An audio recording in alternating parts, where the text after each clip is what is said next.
Please be advised that the views and opinions of the host and guests do not reflect those of the station, the management, and its network.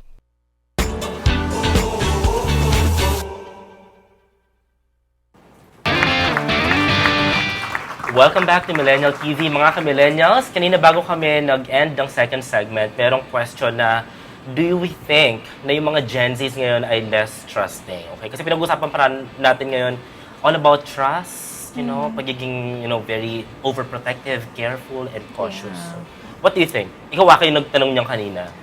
Actually, right off the bat, kung tinanong mo sa akin yun, nung nabasa ko yung script ng episode natin, I would have said, without batting an eyelash, na Gen Z or younger generations probably trust less than the older generations. Pero nabanggit nyo nga during the break, no? But that's not necessarily the case. Kasi if you're gonna look at it from the lens of parents or authority figures na siniscreen yung mga manliligaw ng mga anak nila, di ba?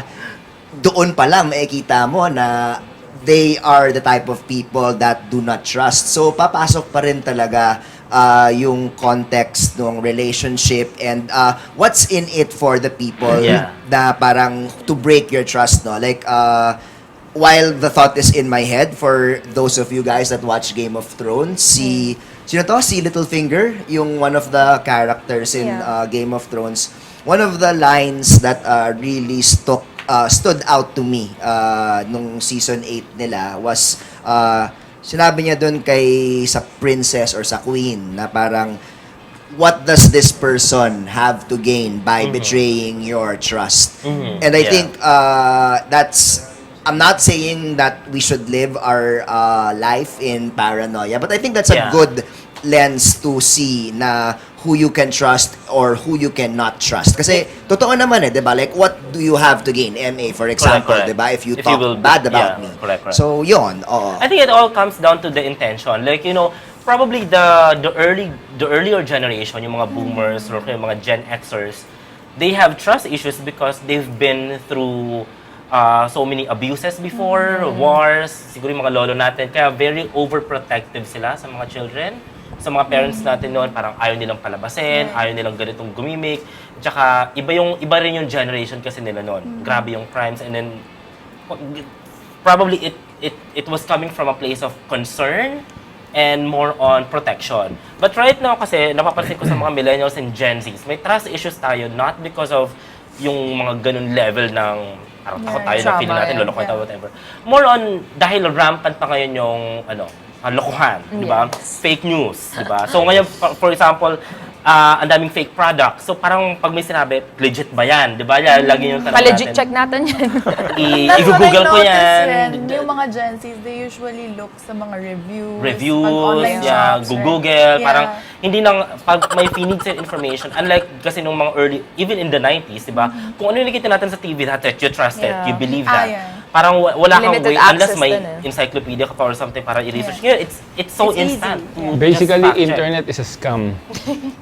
Yeah, which circles back to the point I was making earlier, di ba? What do you gain when you break someone's trust? Like, for example, kung manliligaw ka or you're in a relationship, what do you gain by breaking the trust of someone? Some people kasi yung mga narcissistic talaga, parang they feel thrive na parang parang meron, di ba? Sa'yo, or yung fake products, or yung fake news, Or diba? revenge. Fake products. True, diba? yung parang, wow, nauto ko to. Diba? They Diba, want to sell. Yeah, Diba? They want to sell. They want to get your money. Meron Diba? silang parang satisfaction na parang nakalamang sila sa'yo or may mga ganung level ng kanya-kanya intention talaga when it comes to trust and trust issues din.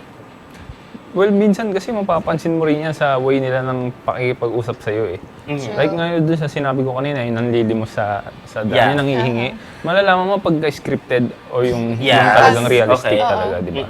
Ibig sabihin niya may trust issues ka rin kasi you fact check, you try to research, and you have to observe paano sila magsalita. Kasi di ba during the pandemic, ang dami nang lilimos-limos online. So parang magsasend sa'yo ng mga Gcash nila kasi nga magsusolicit for someone who died, So before I was very like, ang heartwarming ng story. So one time I even solicit pa for my followers, for my friends. Sabi ko, donate tayo dito kasi yung father niya ganito. only for me to realize na parang someone messaged me na, Totoo yan? Yeah. Oh my God. Nag-message sa akin parang cousin niya and then yung parang sister-in-law who messaged me, sabi sa akin, sir, please delete the post, ganito kasi even kaming mga family members and relatives, inutangan na kami lahat because meron siyang addiction and gambling issues Oh, no. and all in all. So that time, it has broken my trust. So ngayon, very cautious na ako donating or giving help sa Gets. mga ano. So imagine how it badly affects people who are really in need, na parang iniisip nila, some people really deserve help, pero dahil nga may mga manloloko at scammers, nadadamay na ngayon sila. So, I think mas cautious na rin ako ngayon. So, I think that's one of the bad and the good thing about, Trust. that experience. Kasi mas careful ka na, para hindi na siya maulit. And the bad thing is, naloko ka. Diba? At tsaka ang pangit dito, may mga iba pa akong naloko. Kasi pati ako nanghihingi ng nagdamay ka pa na iba. donation. So, yeah, how do you know if someone is trustworthy or do you know? Do we know? Sometimes you just know. Sometimes You feel it. Sometimes you Sometimes feel you just it, right? give. It's really up to you naman how willing you are to give that trust. Correct. Like, Yeah. there are some days that I'm so down, and like, no matter kung ano yung kwento mo, kung ano yung ano mo, I don't care. I'm dealing with my own problems. Yeah. I need some sort of help for my own. Yeah. So it's like, please just leave me alone. I can't do this right now. But then you come to realize, especially if they're your friends or your family, you go back to them, you know? Correct. And you try to Yeah. be there for them also. Kasi yung iba parang, meron nga yung mga ibang friends ko, parang the trust has been broken by the Yeah. relationship. And you know, everyone's struggling to have that trust, to give that trust, you know? But then it's I feel like because we are living in this beautiful Yeah. world and we all need each Yeah. other, it's nice naman to give some level of trust and help. Yeah. Parang ganun. Depends on the parang mental health status Yun mo. nga Like eh. if you're so Kung down, kaya mo, if you're oo. brokenhearted, if you've been like depressed or something, you cannot just trust anyone. Parang lahat sa'yo negative. Feeling mo lahat ng tao lolokoy ka, feeling mo lahat ng tao parang alam mo yun. Yeah. But when you're in love, Ayun. when you're happy, Yeah. when you're inspired, parang feeling ko lolokoy ako neto, but It's different when it's Yeah. a stranger. Tapos True. biglang someone who comes up to you. Paano yun? when it comes to that, sometimes it's easier to trust Yeah. strangers, or sometimes Yeah. it's easier to put your confidence in someone you don't really know. Kasi familiarity breeds contempt. You know, sometimes just because they know you, yung mga taong kilala ka na, they just take you for granted. They take advantage of your weaknesses. Yeah. Kasi alam na nila yung ano mo, parang aabusuin ka na nila. Pero yung mga tao na... Pero learn your lesson talaga. Correct. Nalala ko nung bata ako, gabi, I was so easy to trust people. And like, alam mo yung anong hihingi nila, utang, gano'n. As in talaga, kasi my parents raised me in a way na, if you can Correct, help, you share. help. Parang gano'n. But then I realized as I grew older, na I have to filter, who I trust and how easy I trust that person. Yes. Kasi talagang there are some people who don't have that, yung consciousness, parang yung Pero- guilty. Pero is it possible na tutulong ka lang pero hindi mo kailangan magtiwala? Yeah. Well, Kung baka rami pera mo, Pwede naman, di di ba? bakit Di ba? That's possible. Which actually, kaya makes me think, no? kaya touchy din ako dun sa topic ng giving help to people. Kasi tama ka eh. Pwede ka namang magtiwala na, oo nga, baka naman naghihirap ka talaga. But a lot of people, they justify not extending financial help by saying na you should learn to work on your own. So you might be Oh my. able to trust the person that he or she is Yeah. really, really struggling. But at the same time, there's another reason why you hesitate to give. Yeah. It's not because you don't believe the person, it's because you You think want them. that it's on that person to step up and make his or her life better. Maybe we have May our own ganun yung biases. perspective, diba? Like some people, they just give. Yeah. Kunwari sa manlilimos. But some other, pwede naman siya magtrabaho, Yeah, ganyan. yeah. Ba't siya nanlilimos? So, Diba? yun nga, it's parang I feel all- like it's your own filtration, Yeah. it's your own way of thinking. May mga biases din. For example, The biases. if you like Yeah. someone, o kaya pleasant siya for you, Yeah. o kaya feeling mo, sooner or later, magbe-benefit ka rin dun sa tao na yon.